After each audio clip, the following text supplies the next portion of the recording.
আসসালামু আলাইকুম রহমতুল্লাহ। আজকে আমাদের ছোট্ট আয়োজন বাংলা ভাষার আগমন শৃঙ্খল। আসলে বাংলা ভাষা কীভাবে আসছে? তো বাংলা ভাষা প্রথমে ছিল ইন্দো ইউরোপীয় ভাষা।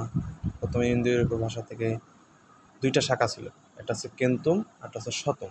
এই কেন্তুম এবং শতমের মধ্যে শতম যে শাখা, সেই শাখা থেকে বাংলা ভাষার উৎপত্তি, এটা আমাদের ধারণা করা। তারপর আসে আর্য, তারপর ভারতীয়, প্রাচীন ভারতীয় আর্য, প্রাচীন ভারতীয় কথ্য আর্য, তারপরে প্রাচীন প্রাচ্য। এরপরে দুইটা অংশ, একটা হচ্ছে মাগধী প্রাকৃত, একটা হচ্ছে গৌড়ীয় প্রাকৃত। এখানে অনেক জনের মতে অনেক রকম আছে। তো আমাদের ডক্টর মোহাম্মদ শহীদুল্লাহর মতে গৌড়ীয় প্রাকৃত এটা বলা হয় যে, আর সুনীতি কুমার এর মতে হচ্ছে মাগধী প্রাকৃত। ঠিক আছে? তো এখান থেকে বেশি প্রশ্ন আসে যে এই যে নিচের চারটা, এটা একটু বেশি মনে রাখতে হবে। আর শতম আর ইন্দো ইউরোপীয়, এই চারটা পাঁচটা একটু বেশি ইম্পর্টেন্ট। এখান থেকেই বেশি একটু প্রশ্ন আসে যে কোথা থেকে আসছে, বলে যে ইন্দো ইউরোপীয়।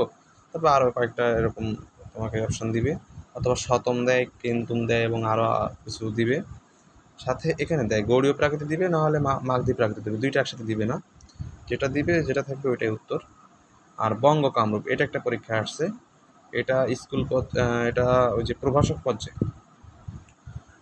পর্যায়ে ইন্টারসিতে একবার আসছে 2014 সালে সম্ভবত। তারপরে লাস্টে এসে বাংলা। ঠিক আছে? এই হলো আমাদের বাংলা ভাষার আগমন শৃঙ্খল: ইন্দো ইউরোপীয়, শতম, আর্য, ভারতীয়, প্রাচীন ভারতীয় আর্য, প্রাচীন ভারতীয় কথ্য আর্য, প্রাচীন প্রাচ্য, তারপর হচ্ছে গৌড়ীয় প্রাকৃত, গৌড়ীয় অপভ্রংশ, বঙ্গ কামরূপী, এবং অবশেষে বাংলা।